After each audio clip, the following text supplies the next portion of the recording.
Hey guys, welcome back to the AR YouTube channel. और कल यानी कि 14 सितंबर को फिर से एयर इंडिया के साथ एक हादसा होते होते टल गया।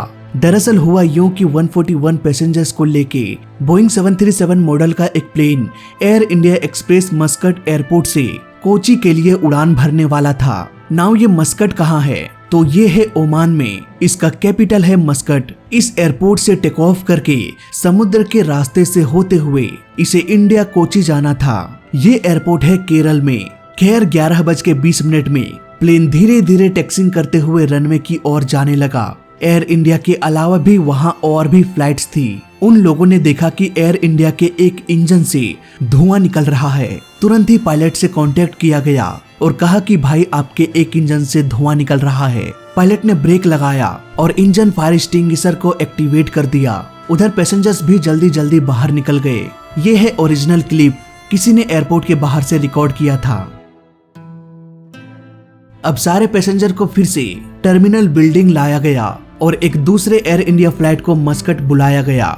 इसके बाद सारे पैसेंजर्स को वापस कोची लाया गया। घटना में किसी को भी कुछ भी नहीं हुआ सिवाय इंजन के। IndianExpress.com के अनुसार कॉकपिट में फायर वार्निंग अलार्म नहीं बजा था।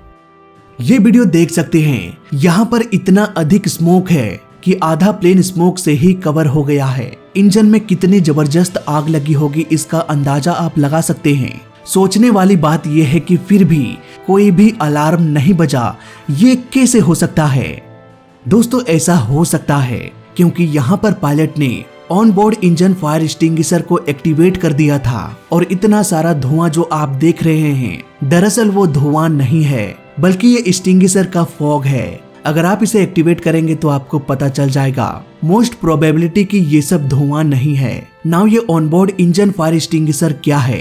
तो सुनो, एयरपोर्ट में खड़े प्लेन में अगर कहीं आग लग जाए तो कुछ ही देर में फायर फाइटर्स की गाड़ियां पानी डालकर बुझा देगी। एयरपोर्ट में कुछ न कुछ जुगाड़ हो जाएगा। लेकिन प्रॉब्लम तब आती है जब हवा में उड़ रहे प्लेन के इंजन में आग लग जाए। अब हवा में आयरन मैन तो आग बुझाने के लिए आने वाला है नहीं, इसलिए इंजन में एक सिस्टम फिट किया जाता है जिसे हम ऑनबोर्ड इंजन फायर एक्सटिंग्विशर कहते हैं। जब इंजन ओवरहीट हो जाए, स्मोक निकलने लगे या फिर आग लग जाए तब पायलट कॉकपिट से ही एक्सटिंग्विशर को एक्टिवेट कर सकता है। इसका कॉन्सेप्ट बिल्कुल सिंपल है। इंजन में 3 सेंसर्स लगा होता है। पहला सेंसर इंजन के ऊपर पाइलोन में लगा होता है, दूसरा इंजन के पिछले भाग यानी कि कोर में लगा होता है और तीसरा इंजन के मिडिल पार्ट में यानी कि फैन सेक्शन में लगा होता है। इन तीनों सेंसर्स को जैसे ही स्मोक, ओवरहीट या फायर का सिम्टम्स नजर आता है तो ये तुरंत ही FDU को एक सिग्नल भेज देता है। FDU बोले तो फायर डिटेक्शन यूनिट को। अब ये सिस्टम एक अलार्म बजा देता है कॉकपिट में। कॉकपिट के ओवरहेड पैनल में फायर पुश बटन होता है। इस कवर को ओपन करके बटन को दबाना होता है। इसके बाद अलार्म बंद हो जाएगा। इसके बाद बगल के स्क्वीप बटन को प्रेस करना होता है। बस हो गया एक्टिवेट। अब इंजन में लगे एक्सटिंग्विशर गैस को रिलीज करना शुरू कर देगा और आग बुझ जाएगी। लेकिन यहाँ पर पायलट को 2-4 काम और भी करना पड़ता है, जैसे कि फ्यूल बल्ब को क्लोज करना होता है ताकि फ्यूल सप्लाई रुक जाए और आग और ना बढ़ सके।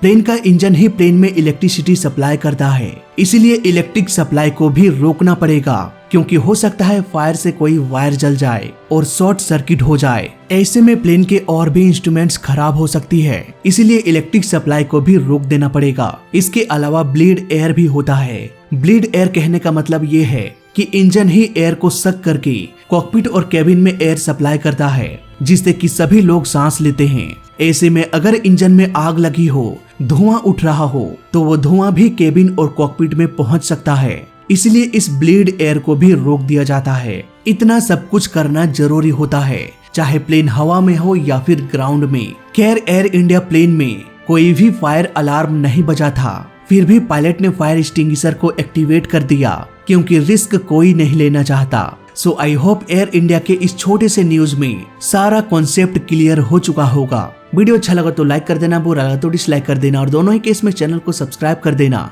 क्योंकि इस चैनल में सीखने के लिए बहुत कुछ है। तो मैं मिलता हूँ आपसे अगली वीडियो में, तब तक के लिए देखते रहिए और सीखते रहिए। जय हिंद, वंदे मातरम।